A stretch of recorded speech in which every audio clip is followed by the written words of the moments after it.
Yo nakama, selamat datang kembali di channel kita. Hari ini kita bakal menyelam lebih dalam ke salah satu momen paling krusial di One Piece, yaitu Aksabaody Archipelago setelah time skip. Spesifiknya, kita akan fokus pada reuni para kru topi jerami, terutama sang navigator cantik, Nami.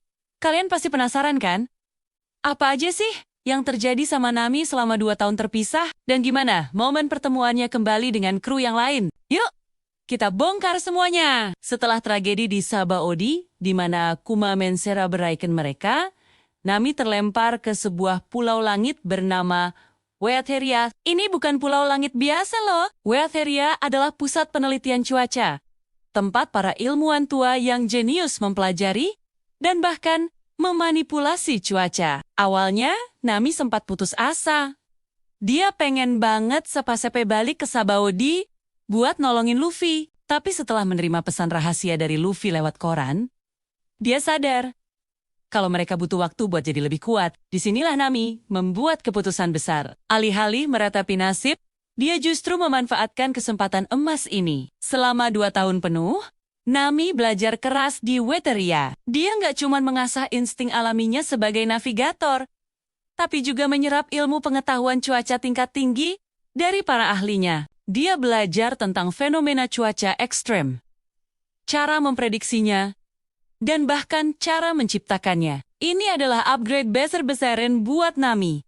Dia sadar, untuk berlayar di dunia baru yang ganas, pengetahuan cuaca standar aja nggak akan cukup. Hasil latihannya ini langsung kelihatan saat dia kembali ke Sabaody. Nami yang baru bukan lagi sekadar navigator yang bisa baca peta dan arah angin. Dia sekarang adalah seorang weather witch sejati. Senjatanya, Climatech, juga sudah di-upgrade dengan teknologi dari Wea-Theria. Sekarang Climatech Nia bisa menghasilkan fenomena cuaca yang jauh lebih kuat dan beragam. Dari menciptakan badai petir dahsyat sampai ilusi optik menggunakan kabut, kekuatan Nami bukan lagi cuma buat navigasi, tapi sudah jadi senjata tempur yang mematikan. Nah, kita sampai di bagian paling seru, yaitu reuni di Sabaody. Nami adalah salah satu kru yang tiba lebih awal. Kalian ingat dong adegan di Bar Shaki? Di sana dia ketemu sama Usopp.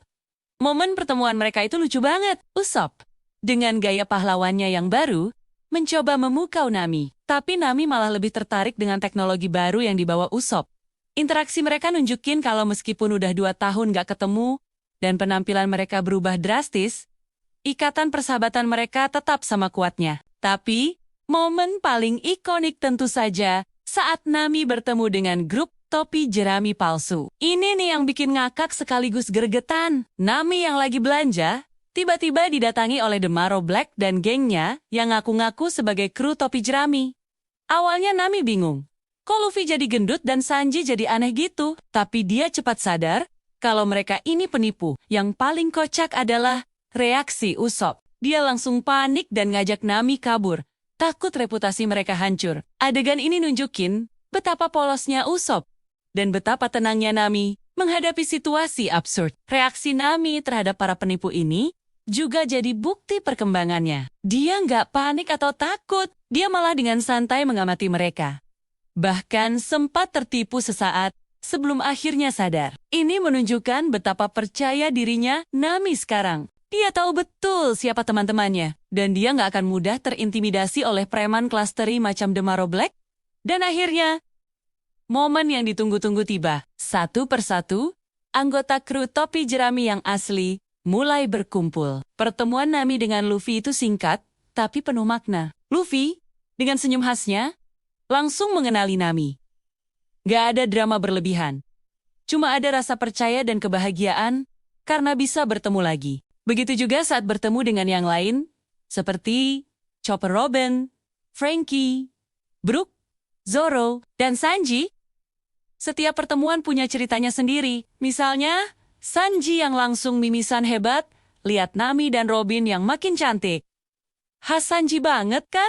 Kekuatan Nami yang baru juga langsung dipamerkan di IRC ini. Saat angkatan laut mulai mengepung mereka, Nami nggak tinggal diam. Dia menggunakan versi baru dari jurusnya, Ghost Start, untuk menebas musuh dengan hembusan angin tajam. Dia juga menciptakan miras tempo yang lebih canggih untuk mengelabui lawan. Puncaknya adalah saat dia menggunakan Thundercloud Tempo untuk menciptakan awan petir besar yang menyambar musuh-musuhnya. Ini adalah bukti nyata bahwa Nami bukan lagi kru yang hanya bisa diandalkan untuk navigasi. Dia adalah petarung yang tangguh. Momen kembalinya Nami dan kru lainnya di Sabaody ini bukan cuma sekadar reuni biasa. Ini adalah titik balik bagi kru topi jerami. Mereka kembali bukan sebagai kelompok bajak laut rookie yang beruntung, tapi sebagai kekuatan besar yang siap mengguncang dunia baru.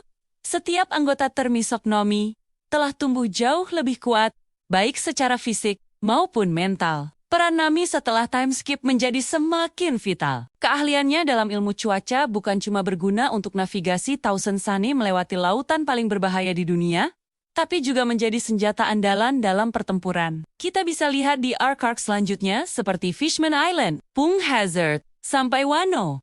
Bagaimana kekuatan cuaca Nami berkali-kali menyelamatkan kru dari situasi genting. Dia bisa menciptakan hujan untuk memadamkan api, kabut untuk bersembunyi, atau petir untuk melumpuhkan pasukan musuh. Jadi, kembalinya Nami ke Sabaody adalah simbol dari transformasi besar. Dari seorang navigator yang cerdik, tapi terkadang masih bergantung pada perlindungan teman-temannya, menjadi seorang wanita yang kuat, mandiri, dan petarung yang disegani. Dia membuktikan bahwa kekuatan itu bukan cuma soal pukulan keras atau tebasan pedang, tapi juga soal kecerdasan, pengetahuan, dan keberanian untuk terus belajar dan berkembang. Kisah Nami di Witeria dan reuninya di Sabaody mengajarkan kita satu hal penting. Setiap kesulitan bisa menjadi kesempatan untuk tumbuh. 2 tahun yang menyakitkan karena terpisah dari teman-temannya justru menjadi 2 tahun yang paling transformatif dalam hidupnya. Dia menggunakan waktu itu dengan bijak. Dan hasilnya adalah Nami yang kita kenal sekarang, navigator jenius sekaligus penyihir cuaca yang tak terkalahkan. Nah, gimana menurut kalian nakama? Momen apa yang paling kalian suka dari kembalinya Nami di Sabaody? Atau mungkin ada detail lain yang menurut kalian menarik untuk dibahas? Langsung aja tulis pendapat kalian di kolom komentar di bawah ya. Kita diskusi bareng-bareng. Jangan lupa juga buat like video ini kalau kalian suka, share ke teman-teman sesama pecinta One Piece. Dan yang paling penting, subscribe channel ini biar nggak ketinggalan pembahasan seru lainnya. Terima kasih sudah nonton sampai akhir. Sampai jumpa di video selanjutnya.